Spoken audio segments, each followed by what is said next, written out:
The hall fell silent the moment the auctioneer lifted the last basket, a small woven cradle of red ribbon and pine, the one the townspeople had whispered about all evening. Hannah Whitmore stood at the very back of the room, her gloved hands trembling behind her coat.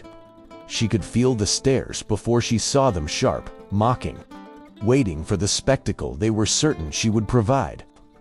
"Next up," the auctioneer announced, clearing his throat as if the item embarrassed him, "the Christmas supper basket prepared by Mrs. Whitmore." A few people chuckled. Someone muttered, "Probably full of lard." Another voice followed, "Who'd pay for that?" Hannah swallowed hard, her throat tightening. Those recipes had been her late husband's favorites. She had spent the night before, carefully preparing every dish, sealing every jar, tying each bow with hands that longed for purpose. She had hoped just this once, that the town might look at her with something other than ridicule. Opening bid, $5. The auctioneer tried. Silence. Hannah's heart pounded. $5 was low, humiliatingly low, but even that seemed too much for them. All right then, $1. A few smirks flickered in the crowd. Someone tossed a single coin onto the table like a joke. The auctioneer sighed, picked it up, and shrugged. $1. Any advance? Nothing. Hannah closed her eyes. She told herself not to cry, not here, not in front of these people who were waiting for her to crumble. She forced her breathing steady, preparing to watch her basket her work, her memory staken for the price of a piece of stale bread. And then, "I'll take it." The voice boomed from the doorway, low and steady. Conversations cut off. Heads snapped around. Boots stepped across the wooden floor slow, confident, leaving the air feeling suddenly charged. Cole Brennan, tall, broad, the rancher who rarely attended town events and even more rarely spoke. The man Hannah had once helped after he was thrown from his horse. The man she hadn't seen in months. Cole stopped in front of the stage. "How much did you say the bid was?" $1. Mr. Brennan, the auctioneer, stammered. Cole reached into his coat, pulled out a thick roll of bills, and set it on the table with a soft thud that echoed louder than any shout. "I'm bidding 300. Gasps rippled through the hall. Cole turned his head slightly, his eyes finding Hannah in the back of the room, warm, steady, unshaken by the laughter around them. "And I'll be expecting dinner with the maker," he added. The crowd froze. Hannah's breath caught. For the first time that night, every staring eye wasn't mocking her, they were stunned. The rancher had just told the entire town exactly what she was worth. The hall emptied slowly, but the tension clung to the air like smoke long after the final gavel strike. People pretended not to stare, yet every pair of eyes flickered toward Hannah and Cole as they stood near the stage too. Figures the town wished would simply disappear back into the shadows, but neither moved. Cole picked up what remained of her basket with surprising gentleness, ignoring the whispers swirling behind him. "You didn't deserve any of that," he said softly, adjusting the broken ribbons as though they still mattered. Hannah clasped her hands together to hide the tremor in them. "They didn't mean harm," she whispered, automatically her reflexive defense after years of being talked over, talked about, and never spoken to. Cole raised an eyebrow. "Hannah, they laughed at you." The words pierced deeper than she expected. She looked down, struggling to breathe past the knot in her throat. He stepped a little closer, his voice lowering. "I was on my way to town for supplies when I heard the commotion. By the time I walked in, they'd stripped every bit of pride from your basket." He paused. "And from you." She flinched, not because his words were cruel, but because they were true. Why would you bid at all? She asked, her voice barely audible. You didn't even know what was inside. I didn't need to, Cole shrugged. I know your cooking saved my life once, and I know you put your whole heart into this one. A flush warmed her cheeks. The memory of that night flashed quickly, his horse throwing him in a storm, her dragging him into her home, nursing him through the freezing hours with soup and stubborn determination. He left the next morning with a bruised rib and quiet gratitude. She never expected to see him again. Walk with me, Cole said suddenly. Hannah stiffened. Walk where? Just outside. You've been holding your breath too long in here. She hesitated, but something in his tone, firm yet gentle, made her nod. Together, they stepped out into the cold night. The wind bit at her coat, but the air tasted cleaner than the suffocating hall behind them. Cole stopped beneath the lantern post, its golden glow spilling over both of them. Hannah, you need to know something, he said. I've seen cruelty. I've lived through it. But the way this town treats you, it's not right. And I won't stand by and watch it happen. She blinked at him, stunned by the fierceness in his eyes. Why? She whispered. He held her gaze, steady as stone. Because people should be valued for who they are, not for who a small town decides they're allowed to be. Hannah swallowed hard. For the first time in years, her chest loosened just slightly, like a rusted lock turning, letting in a little light. Come on, Cole said, gently lifting what remained of her basket. Let's salvage dinner. I meant what I said in there. Her breath caught. Want dinner with me? His smile was slow, unmistakably sincere. More than anything tonight. Hannah followed Cole through the quiet, snow-dusted street, each step feeling strangely unreal. She kept her hands clasped tightly together, afraid that if she relaxed even a little, the moment would vanish like breath on glass. Cole walked beside her. Not too close, not too far, but with an unmistakable certainty, as though guiding her through territory she'd never been allowed to enter before. They reached his wagon, where a lantern glowed softly over the bundled supplies. Cole set the battered basket down with the care one would give to something precious. Let's see what survived, he murmured, opening the lid. Inside, despite the broken jars and torn cloth, several dishes remained intact: a loaf of cinnamon bread wrapped in wax, a tin of herb-roasted potatoes, and a sealed container of her husband's favorite spiced stew. Cole let out a low whistle. Hannah, you made all this yourself?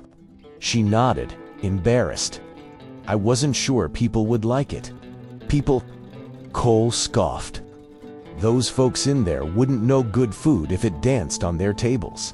She laughed, quiet, surprised, but real. The sound made Cole's eyes soften. He handed her the loaf, then retrieved a wool blanket from the wagon. Come on, I know a spot where the wind can't reach us. They walked a few steps behind the old church, where a stone bench sat sheltered beneath an archway. Snowflakes drifted lazily around them, but didn't touch the bench. Cole spread the blanket and set the food out as though it were the grandest feast he'd ever seen. This is far more civilized than the auction hall, he said, sitting beside her. No gawking, no cruelty, just quiet. And you, Hannah added before she could stop herself. Her cheeks warmed at the slip. Cole didn't tease her. Instead, he took a careful bite of the cinnamon bread, closed his eyes, and exhaled with genuine delight. Hannah Whitmore. This is incredible. A tiny spark ignited in her chest. Really? I don't say anything I don't mean. He looked at her then fully, directly, and she felt the weight and warmth of that gaze down to her fingertips. You've spent so long apologizing for existing. Someone should have told you years ago how remarkable you are. Her breath hitched. No one had ever said such words to her, not without mockery lurking beneath them. Cole continued, voice low. When you helped me that night after the fall, I wasn't just injured. I was at a point where I wasn't sure I'd get back on my feet. And then you opened your door. His eyes held hers. You didn't hesitate. You didn't judge. You saved me. Hannah swallowed, unsure what to do with the warmth blooming inside her. Anyone would have done the same. No, Cole said firmly. They wouldn't have. Not in this town. Silence settled between them, gentle, comfortable. Nothing like the oppressive hush of the auction hall. Snowflakes drifted through the lantern light, glowing like tiny sparks. Cole looked out at the quiet street. Hannah, I want you to know something. Morning sunlight crept across Hannah's kitchen table, catching on the wooden grain her husband once sanded smooth. She stood over a bowl of dough, fingers buried in warm flour. Though her mind wasn't on the bread, it was still back at the stone bench behind the church, replaying every word Cole Brennan had spoken the night before. You deserve better. This is only the beginning. The phrases looped through her thoughts, stirring something both foreign and frightening hope. She hadn't felt that in years. Not since before the whispers, the labels, the quiet rejection from nearly every corner of town. Hope felt like a fragile thing, a bird she'd forgotten how to hold. She pressed the dough harder than needed and told herself to stop being foolish. One kind evening didn't rewrite a lifetime of being dismissed. Cole was kind, yes. He'd always been considerate in the rare moments they crossed paths. But kindness didn't change the way the town saw her. It didn't change the way she had learned to shrink, to apologize for her existence, to fade rather than defend. A knock shook the door. Her breath caught. She wiped her hands on her apron, expecting a neighbor or maybe the pastor's wife demanding an explanation for the spectacle at the auction. But when she cracked the door open, the cold morning air rushed in, and with it, the tall frame of Cole Brennan. He stood under the awning like he belonged there, holding a small wooden crate. Morning, Hannah. Her pulse stumbled. Is everything all right? Everything's fine. His smile warmed the cold air. I brought these for you. He handed her the crate. Inside were fresh eggs, a jar of honey, and a bundle of rosemary tied neatly with twine. Items too carefully arranged to be a casual errand. I didn't order anything, she protested softly. I know. Cole rested a hand on the doorframe. But I figured you might want to finish the supper we didn't get to last night. Heat rose to her cheeks. Cole, you don't have to. I know, he repeated gently. But I want to. She stepped aside without thinking. He walked into the kitchen like someone stepping into sacred space. Respectful, noticing everything. His gaze paused on the dough, then on the little jar of spices her husband once used. Hannah expected pity, judgment, curiosity, anything but the expression he actually wore. Admiration. You've been up since dawn, he said. She shrugged. Old habits. Good habits, he corrected, brushing a thumb over a stray streak of flour on her forearm without realizing he'd done it. The touch was brief, accidental, but it sent a warm jolt up her arm. Hannah quickly turned back to the counter, trying to hide the storm inside her. If you're staying for dinner, she said, I suppose I'll need your help. Cole's smile widened. Hannah Whitmore, I'd chop wood for you if you asked. She froze. The words echoed through her chest like a church bell. And for the first time, she didn't look away. Cole rolled up his sleeves without hesitation, moving to the sink to wash his hands. The simple axo-domestic So ordinary felt impossibly intimate in Hannah's quiet kitchen. She watched him for a moment longer than she meant to, noticing the way sunlight caught the faint scar along his wrist, the same one she'd stitched years before when he'd arrived at her door bleeding and barely conscious. "Tell me what to do," he said, drying his hands on a cloth. "I'm better with livestock than ladles, but I'll follow orders." Hannah blinked herself out of her daze. "All right. You can start by cutting the vegetables." She handed him a worn wooden board. "Carefully. That knife's sharper than it looks." "Noted," he said, holding it with exaggerated caution. She laughed, soft and brief, but enough to make him glance at her with a grin that reached his eyes. As he chopped badly at first, then with growing confidence, the rhythm of their work settled into something comfortable. She kneaded dough. He sliced potatoes. She seasoned the stew. He fetched water from the pump. Every so often, their arms brushed, sending little sparks across her skin. Neither acknowledged them, but both felt them. At one point, Cole paused mid-cut, turning his head toward her. "Hannah, were you all right after the auction? Truly." Her hands stilled. She hadn't expected the question. Everyone else in town preferred when she stayed silent, pretending nothing was wrong, pretending she was nothing. But Cole waited, expression open, patient, steady. "I was embarrassed," she admitted finally. "But I've been embarrassed before. I'm used to it." "You shouldn't have to be used to it," he said, his voice low and firm. She exhaled, looking down at the stew simmering gently. "People talk. They always have. I can't change them." "No," Cole agreed. "But you don't have to carry their cruelty like it's a burden you owe them." Hannah swallowed hard. "I don't know how not to." He set the knife down gently, leaning one hand on the counter. "Start by realizing this. Their opinions don't define you. They don't get to." His gaze softened. "Not while I'm around." Something inside her tightened, like a string pulled too sharply and then loosened all at once. She looked at him, truly looked, and saw not a rancher offering charity, but a man who meant every word he spoke. Before she could answer, a sudden knock rattled the front door. Hannah stiffened immediately, instinctively stepping back, wiping her hands on her apron as though preparing for judgment. Cole noticed. "Stay here," he said quietly. But she shook her head. "No, it's my home. I'll answer." He nodded, though concern flickered across his face. Hannah crossed the kitchen, each step shrinking the warmth of the moment they'd just shared. When she opened the door, the bitter wind rushed in, and so did Mrs. Harrow, the mayor's wife.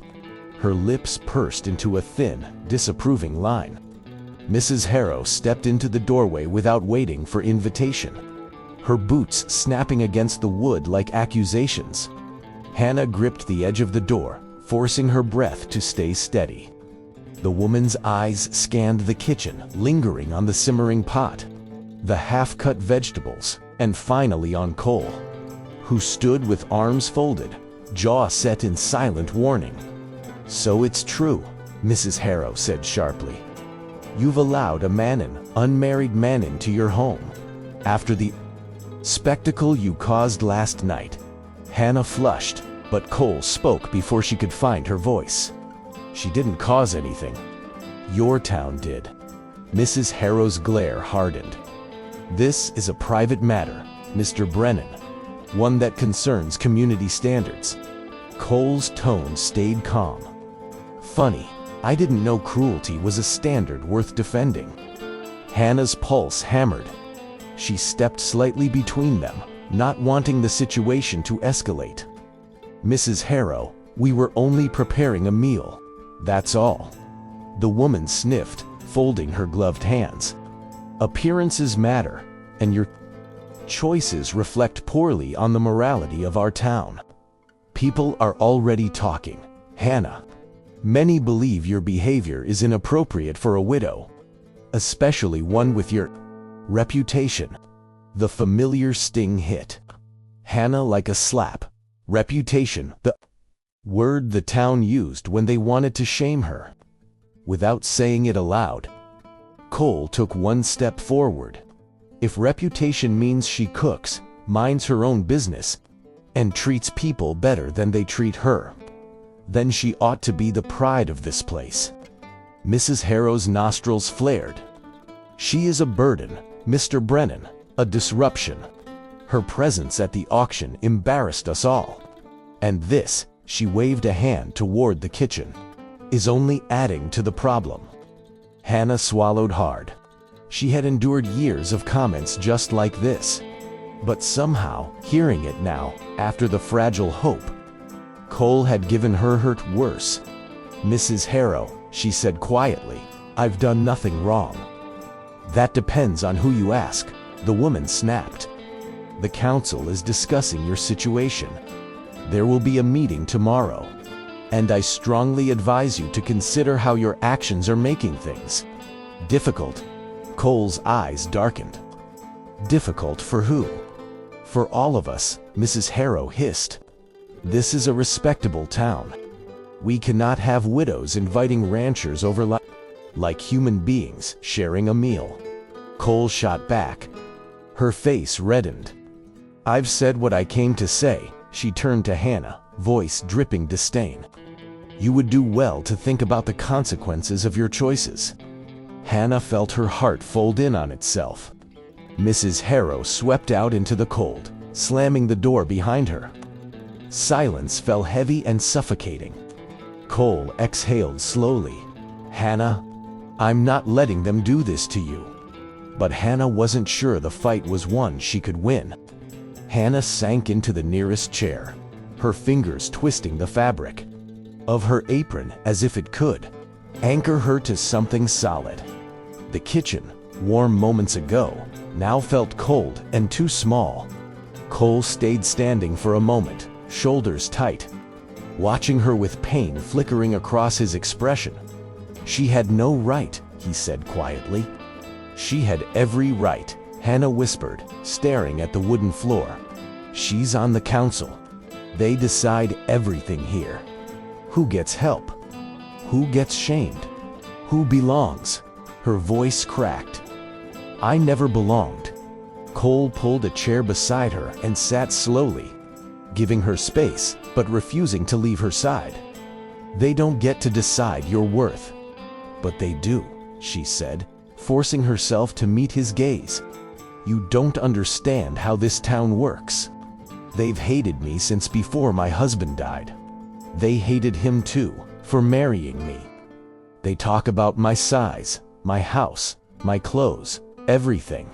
And now they'll use you to punish me more. He shook his head. Hannah, listen to me. No, she said softly, surprising herself with the force in the word. I can't let you get dragged into this. You've already done too much. Too much. Cole leaned forward. I've done hardly anything. You've lived years under their cruelty. I've seen it from the outside, but now, he raked a hand through his hair. Now I see exactly how deep it runs. Hannah looked at her hands. They were trembling. I just wanted to make a basket. To contribute. To be part of something for once. She swallowed hard. And now I'm being called immoral. Cole's jaw clenched. You're one of the most decent people I've ever met. That woman walked in here to intimidate you. She thinks fear keeps people obedient. She's right, Hannah whispered. Cole stood abruptly, pacing the length of the kitchen with restless energy. No, she's not. Fear only works if you're alone. He turned back to her, eyes burning with conviction. And you're not alone anymore. The words struck deep, knocking the breath from her chest. Cole, you say that now. But when the council calls a meeting, when the pastor starts whispering, when the neighbors refuse to speak to you, "Let them refuse," he said. "I don't live to please them." "But I live among them," she reminded him. "I walk past them every day. I buy food from their shops. They already judge everything I do." Her voice trembled. "You don't know what it's like to be the town's joke." Cole lowered himself to one knee beside her chair.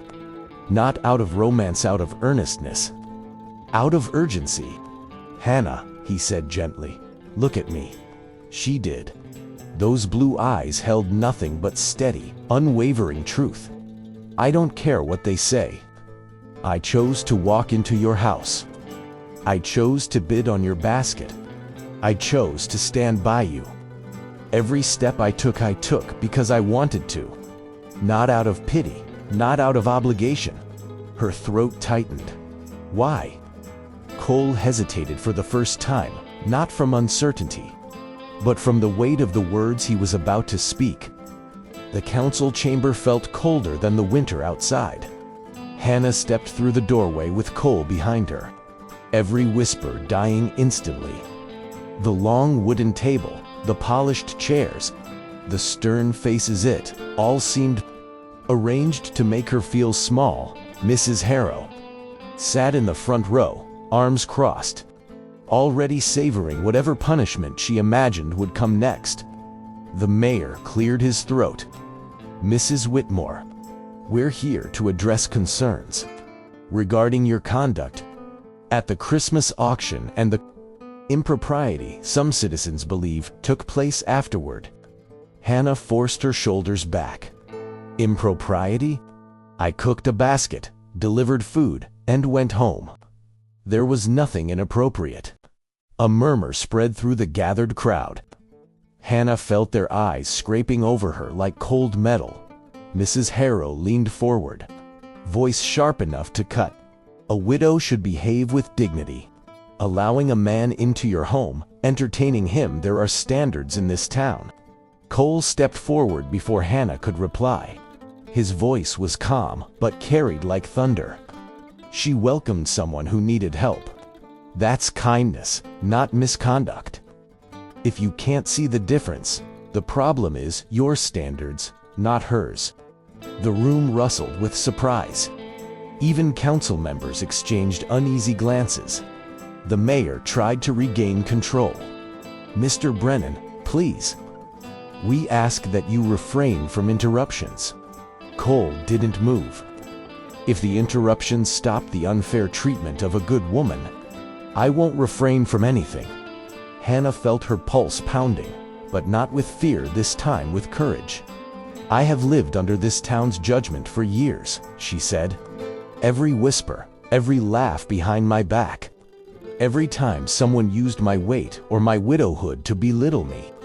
But none of that gives you the right to drag my name through the dirt because I dared to share a meal with someone." A few of the younger townsfolk shifted, visibly uncomfortable. Someone in the back muttered, "She has a point." Mrs. Harrow's face reddened. "You are undermining the values of this community." "No," Cole said sharply. "She's exposing the hypocrisy of it." For a moment, the whole room froze. The mayor stared at Hannah as though unsure what to do next. She met his gaze without flinching. "I refuse to be treated like I'm a disgrace," Hannah said, her voice steady. "I won't apologize for being kind. I won't apologize for existing. And I won't accept punishment for something that only offends the narrow minds in this room." A heavy silence settled. The strength in her voice left no space for immediate response. It was the first time she'd ever spoken to them that way, and it showed. Cole moved slightly closer, standing at her side like a wall. "You're not breaking her today," he said quietly, but everyone heard it. For the first time, Hannah felt the power shift. She wasn't the trembling woman they expected, and they weren't as untouchable as they thought. The council chamber remained painfully still after Hannah's words, as if the room itself didn't know how to move. The mayor sat rigidly, fingers tapping his unused gavel. searching for a response that wouldn't crack the tension. Mrs. Harrow recovered first, her voice sharp as frost. "This town cannot function if widows begin challenging order," she declared. "Your boldness is disruptive, Mrs. Whitmore. The council must preserve morality." Cole stepped forward before the mayor could answer. "Your morality is nothing more than fear dressed as virtue.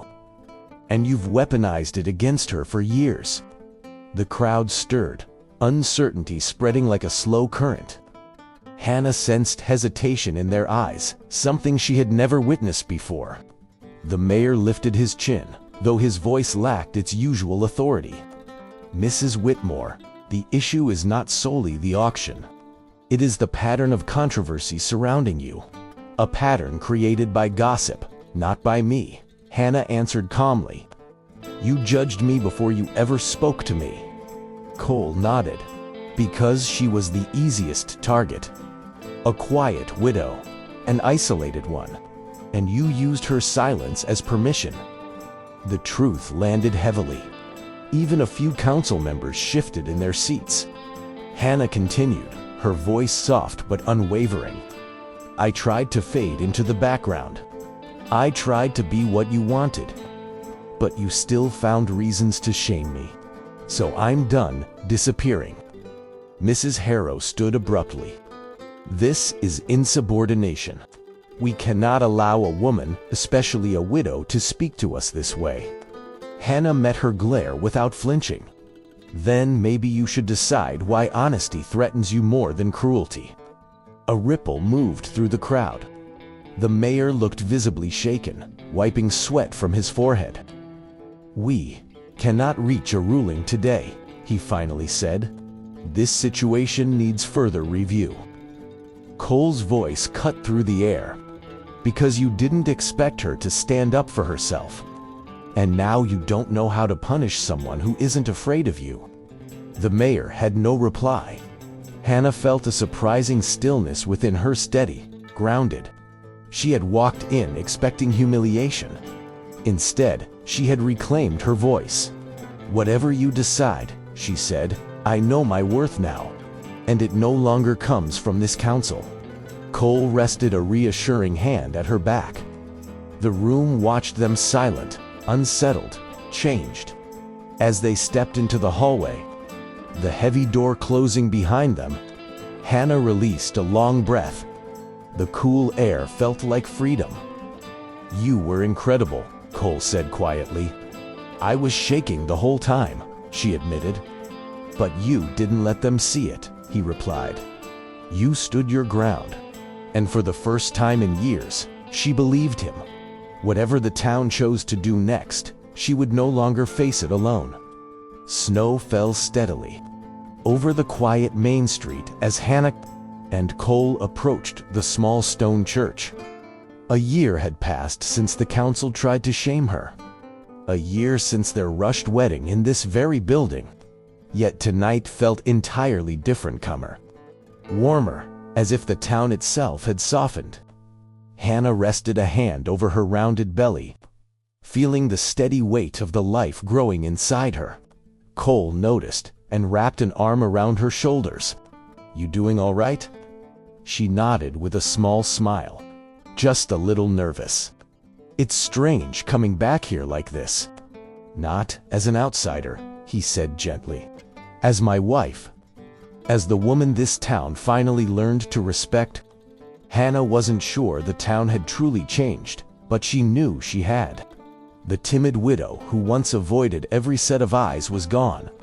In her place stood someone stronger, willing to claim joy instead of apologizing for it. As they reached the doors, faint laughter drifted from inside. The annual Christmas auction was already underway. A year ago, her basket had been mocked and dismissed. Tonight, she carried another one carefully prepared, tied with a crimson ribbon, filled with recipes she once believed no one valued. Inside, people turned as the couple entered. To her surprise, the looks weren't cold. A few neighbors even smiled politely. One young girl waved shyly before being ushered back to her seat. Hannah felt the tension in her chesties just a little.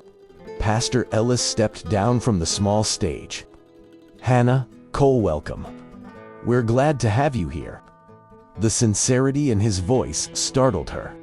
She murmured a soft thank you as Cole guided her toward a bench near the front. Hannah set the basket on her lap, running her fingers lightly across the ribbon. Her hands trembled not from fear, but from the strange pressure of being seen as someone who belonged. Cole leaned closer. "Whatever happens tonight, we walk out together. Same as last time." She smiled. "This time feels different."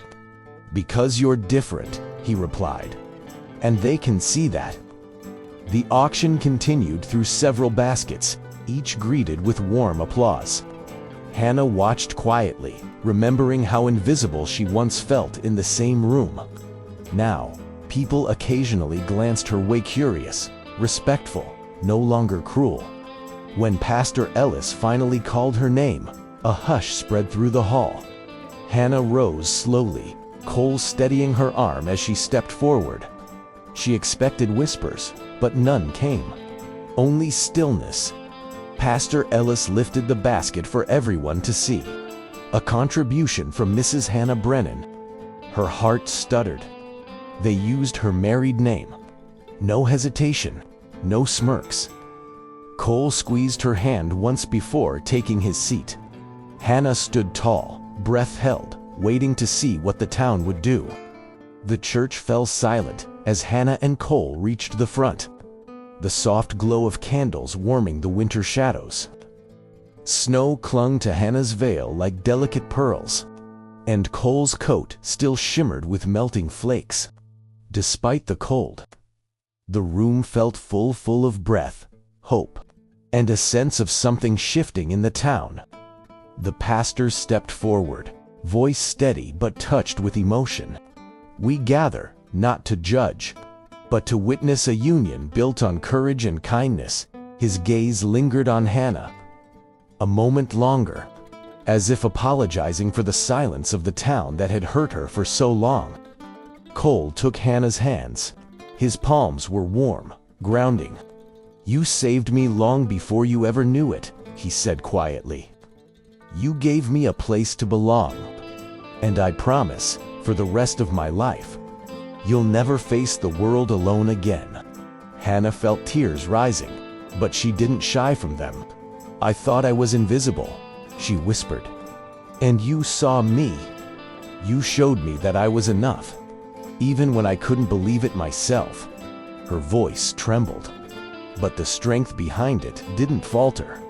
"I may not have much, Cole, but everything I have, my heart, my home, my loyalty is yours." A few people in the pews wiped their eyes. Even those who once whispered about her now watched with softened expressions, their assumptions unraveling with every word. The pastor nodded gently. "Then, by the vows spoken here today, I proclaim you husband and wife." Cole didn't hesitate, he pulled Hannah into a kiss that was tender but full of certainty, like a man claiming the life he'd always wanted. The crowd erupted into applause, hesitant at first, then growing, filling the small church with warmth that pushed out every cold memory she carried. When they turned toward the aisle, the room seemed transformed. Neighbors who once avoided her gaze now offered shy smiles. Mrs. Harrow, red-faced and fuming near the doorway, slipped out before the applause faded, but Hannah didn't spare her a thought. For once, the weight of judgment no longer belonged to her. Outside, the sky had cleared, revealing a stretch of stars glittering above the church. Cole wrapped his arm around her shoulders, pulling her close against the crisp winter air. "This is our beginning," he said softly. Hannah leaned into him, hand resting over the gentle curve of her belly. "Our beginning," she echoed. For the first time in years, the words didn't feel fragile, they felt true. Snowflakes drifted around them like blessings. settling on a world that finally seemed willing to let her breathe. And as they walked home together, Hannah realized she wasn't stepping into a new life. She was stepping into the life she had always deserved.